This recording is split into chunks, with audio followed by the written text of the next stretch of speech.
let's check on your personnel. I know a couple of players, Pell and Nottingham, came off at the weekend. What's the diagnosis? What's the situation with personnel? Just really bumps and bruises, really, nothing major. Michael was more of a precaution. He was cramping up. And then we'll just see how they all are today and get the proper recovery into them today, and then go again tomorrow. I guess you've got to manage them, haven't you, in that sense, because you've got quite a small group of senior players and there's lots of games coming up. Yeah, no, we're mindful of the fact that we still want to win every game, and it's cheerless when you start trying to pick and choose what your priorities are. Your priorities have got to be every game that you play, and the next one is your priority. And I won't change from that, and I don't want the players to change from that. Does it inform your team selection at all, thinking about the next game and a trip to MK Dons? No, not at all. I mean, we're mindful that we need to get minutes into players, but our first priority is to win the game, and we owe that to the fans anyway. So, I won't change from that. You only made a couple of changes, I think, for the Rotherham game in the last round, and that was the first win and kind of got you going. How important can these cup ties be in that regard? I just think winning, it's a habit, and it's a great habit to be in, and more wins tend to breed more wins. We've got quite a few games, and then it starts to ease off in September.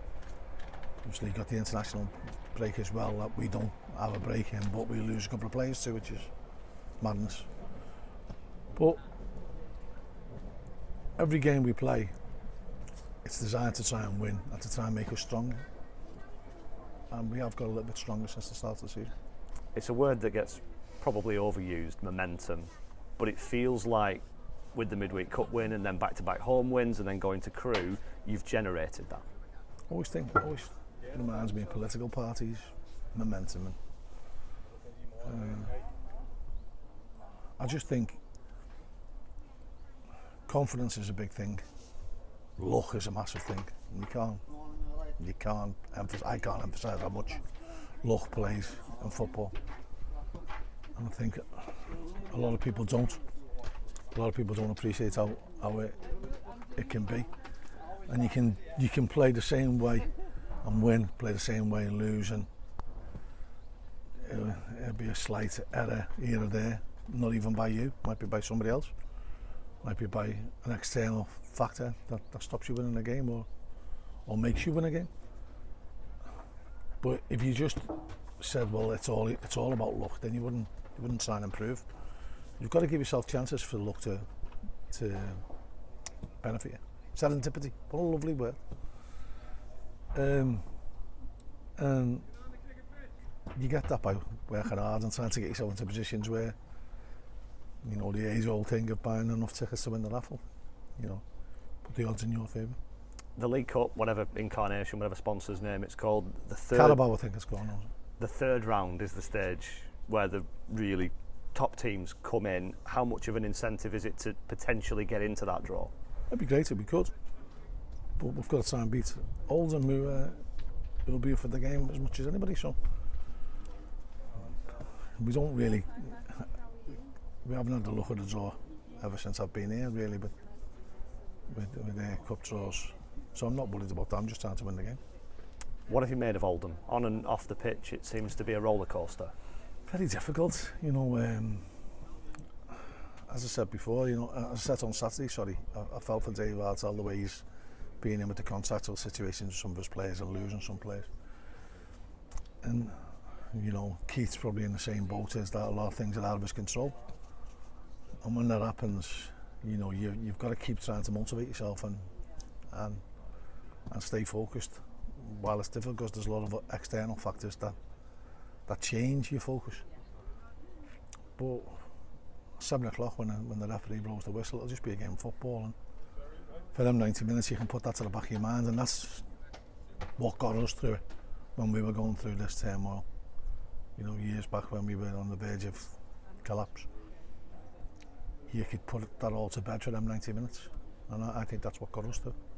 Going there as the away side, if there is protest or disquiet in the stands, as is being rumoured, can that help? Can that work to the away team's advantage, or do you just blank it all out? Not really. I mean, we will be blanking it out, and I think you'll have to.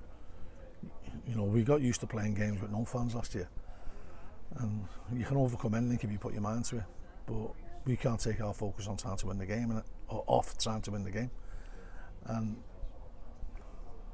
whatever goes on in the stands, whatever goes on the pitch, we can only influence what is in our control to influence, which is trying to come up with a plan to beat the opposition.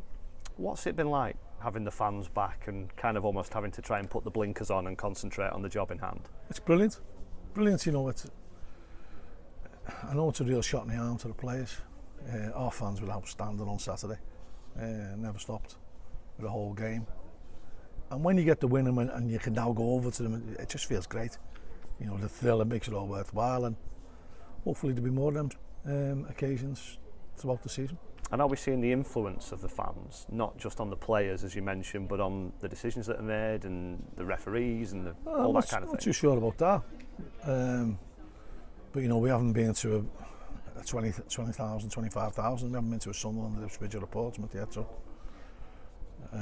or a Charlton, so time will tell on that. But I'm just glad to have them back, and I'm glad, you know, even the away fans, you know, trying to get behind their team, it's good, and, you know, roaring for decisions and giving me abuse behind me, you know, all part and parcel of the game. And we mentioned the cup, you can't affect the draw, you can't affect anything other than getting into it by winning the game, but are those moments, I remember the one where you drew West Ham and it was a televised game and you could hear the fans and the players all cheering when the draw came out after the game. I mean, that was special for me because my grandson and my son-in-law are West Ham fans. So that was good. And, you know, that's a thrill that he'll never forget walking out, you know, as mascot. I had my two grandsons, one for Accrington, one for West Ham. So that was fantastic. But just try and win the game, see where that takes you. And, you know, as I said, the more wins you get, the stronger you feel. And I suppose the point I'm making is this season with the fans back, having a cup run will feel like a proper cup run, whereas last season it might have been very odd. There was teams getting great results last year and not being able to share it with the fans and not really feeling the benefit of the big games.